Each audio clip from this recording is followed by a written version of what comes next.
Mula sa mga unang taon ng pagkakatatag ng Republika ng Pilipinas pagkatapos ng ikalawang digmaang pandaigdig, ang pagbago ng bansa hindi lamang nasukat sa pag-ayos ng mga guro, mga pabrika at mga ospital, nasukat din ito sa mga serbisyong nagbubuklod sa mga lungsod at baryo. Isa sa mga serbisyong ito ay ang transportasyon at sa dalampasigan ng transportasyon ng lupa, sumibo ng isang kumpanya na nagtataglay ng isang kakaibang pangalan.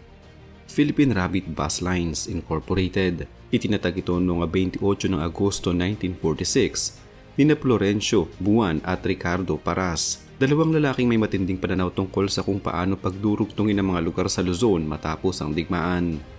Ang Philippine Rabbit ay nagsimula lamang sa dalawang mga salvage o ginamit na US Army weapon carriers na binili sa isang junk shop sa Mabalacat, Pampanga, at ang kanilang maiden trip ay mula Divisoria sa Maynila patungo San Fernando, Pampanga. Isang payak ngunit makabuluhang biyahe na nagbigay daan sa isang bagong yugto ng transportasyon sa Northern Luzon. Sa unang taon ng operasyon, lumago ang maliit na fleet ng Philippine Rabbit sa 10 mga converted trucks na dati hinango rin mula sa mga gamit ng sundalong Amerikano. Pagdating ng 1952, nagdagdag sila ng mga front-engine International Harvester buses at pinalawak ang mga ruta mula Maynila hanggang Moncada, Camiling, Victoria, La Paz, Concepcion at Tarlac City. Mula sa pagiging simpleng operator ng mga lumang sasakyan ng digmaan, unti-unting naging isang ganap na bus company ang PRBL. Noong 28 ng Agosto 1957, formal itong na-incorporate bilang Philippine Rabbit Bus Lines Incorporated. Ang pinagmulan ng pangalan ay may mga kwento. May urban legend na ang pangalan ay nasulat na Philippine Rabbit sa maling pagkakapaint ng isang bus imbes na Philippine Rapid. Ngunit ayon sa direktang paliwanag ng pamunuan, pinili ang pangalang Rabbit dahil sa bilis at liksi ng hayop at sa ideya na ang kumpanya mismo ay mabilis na lalago at magpapatuloy sa paggalaw sa kalsada. Dalawang katangiang nais ipakita ng kumpanya. May isa pang biro na naangkop din ang pangalang ito dahil ang rabbit ay kilala rin sa mabilis na pagpaparami na parang simbolo rin ng paglago at pag-usbong. Habang lumalala ang dekada ng 60 at 70s, ang Philippine Rabbit ay unti-unting nakilala hindi lamang sa mga lansangan ng Luzon, kundi maging sa pangkalahatang kamalayan ng mga Pilipino. Ang kanilang mga bus, kilala sa makulay na pulang katawan na may mga rivet-studded na disenyo, ay naging pamilyar sa mga biyahero, isang simbolo ng mahabang biyahe at matinong serbisyo.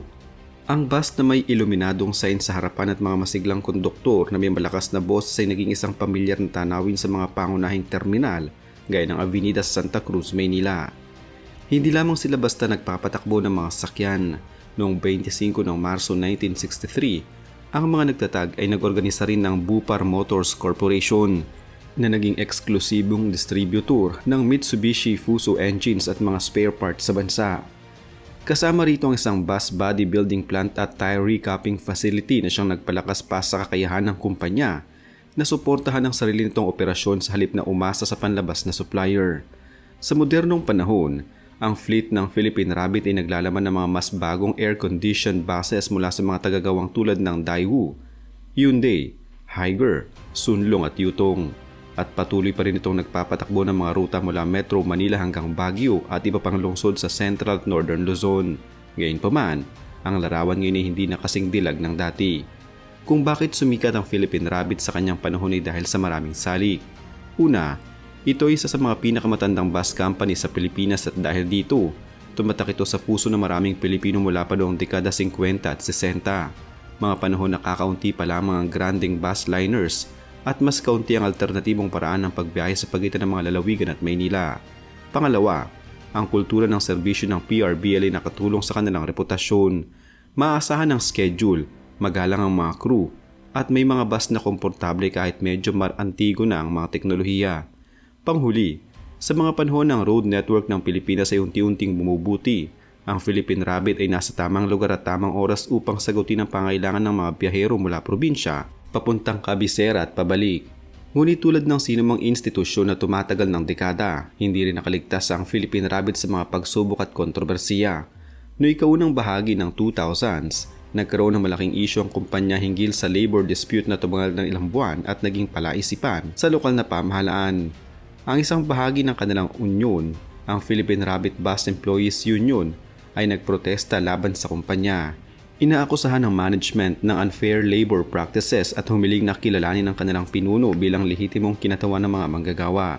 Ang isyu ay umabot sa puntong pamunuan ng unyon ang ilang bus at sinira ang kagamitan ng kumpanya, kabilang na ang pagsabog ng gulong at pagkakasira ng radiator ng isang bus.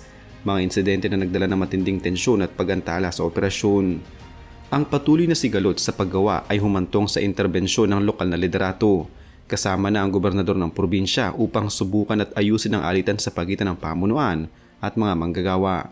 Matapos ang maraming pag-uusap, napagkasundoan ng mga partido na tapusin ng welga at ibalik ang mga manggagawa sa trabaho. Ngunit ang mga pangyaring ito ay hindi na nawala agad-agad ang negatibong impresyon sa publiko at sa loob ng organisasyon.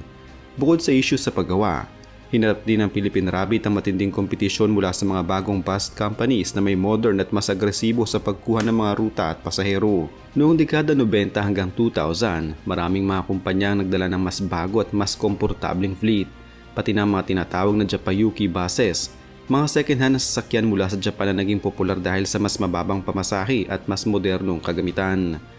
Ang mga ganitong kompetisyon ay nagbigay dagdag ng pressure sa Philippine Rabbit na panatilihin ang kanilang market share sa kabila ng lumalaking mga gasto sa pagpapanatili ng fleet at operasyon.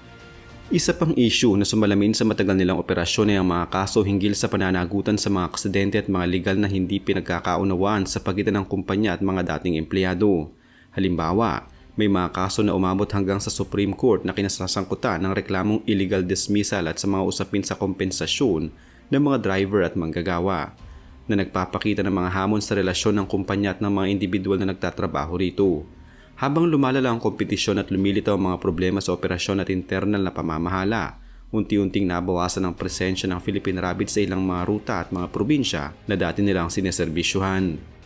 Isang halimbawa nito ay ang pagtigil ng Philippine Rabbit sa pag-operate ng mga ruta nila patungong Bataan noong 2003, kung saan inilahad ng kumpanya na ito ay isang masakit na desisyon, ngunit kinakailangan dahil sa malaking pagkalugi, kakulangan ng sasakyang nagpapatakbo at matinding kompetisyon mula sa iba pang mga bus lines. Sa kasalukuyang merkado ng Pilipinas, maraming nakapansin na kaunti na lamang ang makikitang Philippine Rabbit buses kumpara noong kanilang kasikatan. Ito ay isang resulta ng maraming salik, mas maraming operator na may modernong fleet, pagbabago sa preference ng mga manlalakbay, gaya ng paglipat ng iba sa mas komportableng buses o alternatibong modes ng transportasyon, at mga hamon sa pagpapanatili ng operasyon sa mga mahihirap na ruta. Gayunpaman, nananatili pa rin ang Philippine Rabbit sa industriya bilang isang veterano na bus company na nagpapatakbo ng piling mga ruta sa Luzon, lalo na sa pagitan ng Metro Manila at Northern Luzon, at patuloy na sinusubukan na mag-adapt gamit ang mga bagong bus units tulad ng mga Higer at Yutong models. Sa kasalukuyan, kahit na hindi na kasing dami ang fleet o kasing dami ng ruta gaya ng dati, ang Philippine Rabbit ay patuloy na nagbibigay serbisyo sa mga pasaherong naghahanap ng abot kaya at maasahang pagbiyahe, lalo na sa mga lugar kung saan malaki pa rin ang demand para sa tradisyonal na bus transportasyon. Ang kanilang terminal sa Avenida at mga stops nila sa mga pangunahing lungsod ng Central Luzon ay patuloy na ang isang kumpanya na nagsimula sa 2 salvage truck ay nananatiling buhay at may papel sa kasalukuyang transport ecosystem ng bansa. Sa huli, ang kwento ng Philippine Rabbit ay hindi lamang kwento ng isang bus company, kundi kwento ng pag-asa, pagbabago, pagsubok at pagpupursige. Mula sa simpleng biyahe noong 1946 hanggang sa pagiging isa sa mga pinakakilalang bus brand sa bansa, at ngayon ay isa sa mga yugto ng muling pag-aayos at patuloy na serbisyo, ang buhay at legasiya ng Philippine Rabbit ay isang paalala na ang sining ng paglalakbay ay higit pa sa transportasyon.